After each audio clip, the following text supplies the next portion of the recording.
Hello friends, welcome to my channel everyday છાયા.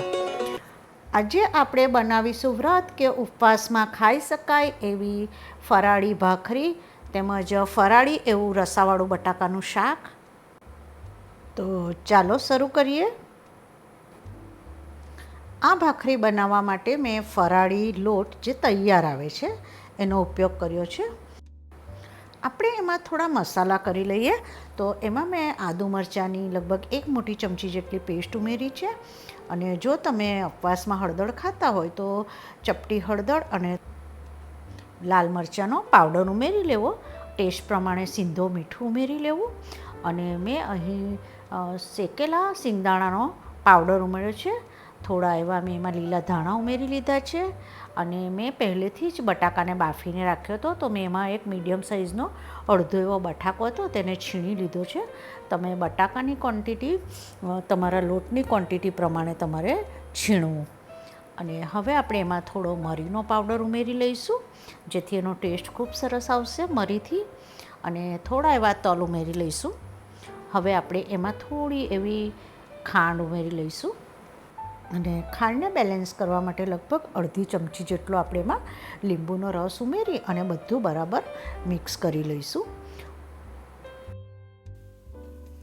જેથી કરીને આપણા લોટ અને મસાલા બરાબર પ્રોપર મિક્સ થઈ જાય.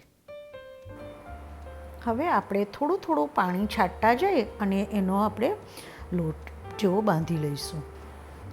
આપણે એના પર થોડું એવું તેલ ઉમેરી અને બરાબર એ લોટને ગ્રીસ કરી લઈશું અને એને આપણે સારી રીતે મસળી લઈશું.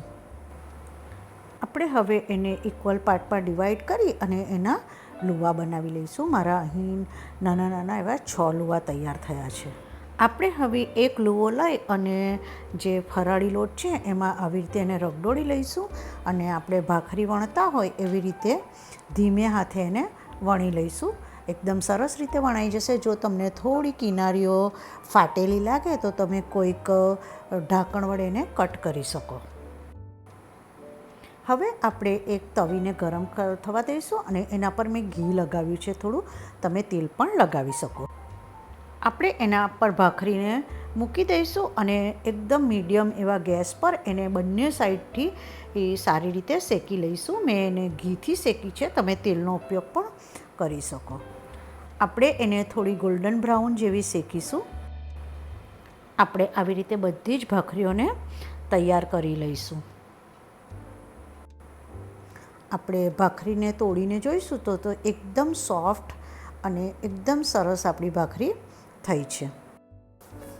આપણે હવે બટાકાનું શાક બનાવી લઈશું. તો એ માટે મેં એક કઢાઈમાં થોડું તેલ ઉમેરી લીધું છે અને તેલ ગરમ થાય એટલે એમાં મેં થોડું જીરું ઉમેર્યું છે. આપણું જીરું સહેજ તતડવા આવે એટલે આપણે એમાં થોડા એવા કઢી પત્તા ઉમેરી લઈશું. આપણે એમાં થોડી હિંગ ઉમેરીશું. જો તમે હિંગ ખાતા હોય તો તમારે ઉમેરવી, નહીં તો ઓપ્શનલ છે. આપણે એમાં થોડી હળદર ઉમેરી દઈશું અને લીલા આદુ મરચાંની પેસ્ટ ઉમેરી અને એને આપણે સારી રીતે થોડું સાતળી લઈશું. હવે આપણે એમાં બાફેલા બટાકા ઉમેરી દઈશું. મેં પહેલેથી જ બટાકાને બાફી અને આવી રીતે કટ કરી અને રાખ્યા હતા. આપણે એમાં થોડું એવું પાણી ઉમેરી લઈશું. અને મેં બાફેલા બટાકામાંથી લગભગ 1.5 બટાકું જેટલું સાઈડમાં રાખ્યું હતું. તો એને આપણે હાથેથી આવી રીતે મેશ કરી અને એમાં ઉમેરી લઈશું જેથી આપણો રસો પણ સરસ જાડો થશે. આપણે એને હવે થોડું મિક્સ કરી લઈશું. હવે આપણે થોડું એવું દહીં લઈશું. મેં લગભગ 1 ચમચી જેટલું દહીં લીધું છે અને એને થોડું ફેટી લીધું છે. દહીં ઉમેરી તમારે એને ફટાફટ મિક્સ કરી લેવું જેથી આપણું દહીં ફાટી ન જાય. દહીં તમારે ખાટું મોડું જેવું તમે ખાતા હોય તેવો ઉપયોગ કરવો. આપણે હવે એમાં સ્વાદ પ્રમાણે સિંધો મીઠું ઉમેરી લઈશું. થોડો એવો શેકેલા સિંગદાણાનો ભૂકો ઉમેરી લઈશું.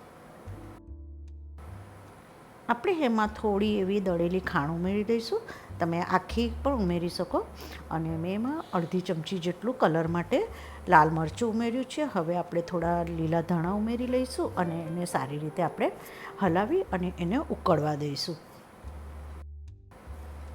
આપણું શાક સારી રીતે ઉકળી ગયું છે, તો એનો રસો પણ તમને જેવો ઘટ કે પતલો જોઈએ એ રીતે તમારે રાખવો. આપણે એને એક સર્વિંગ બાઉલમાં ટ્રાન્સફર કરી લઈશું. તો રેડી છે આપણી વ્રત કે ઉપવાસમાં ખાઈ શકે એવી આખી ફૂલ થાળી ફરાળી ભાખરી, બટાકાનું શાક અને દહીં. મેં દહીંમાં થોડું મીઠું, મરચું, ધાણા અને મધનો ઉપયોગ કર્યો છે. Thank you for watching my channel. અને જો તમને મારી રેસીપીઓ ગમતી હોય તો please subscribe my channel. Like, share અને સબસ્ક્રાઈબ એકદમ ફ્રી છે.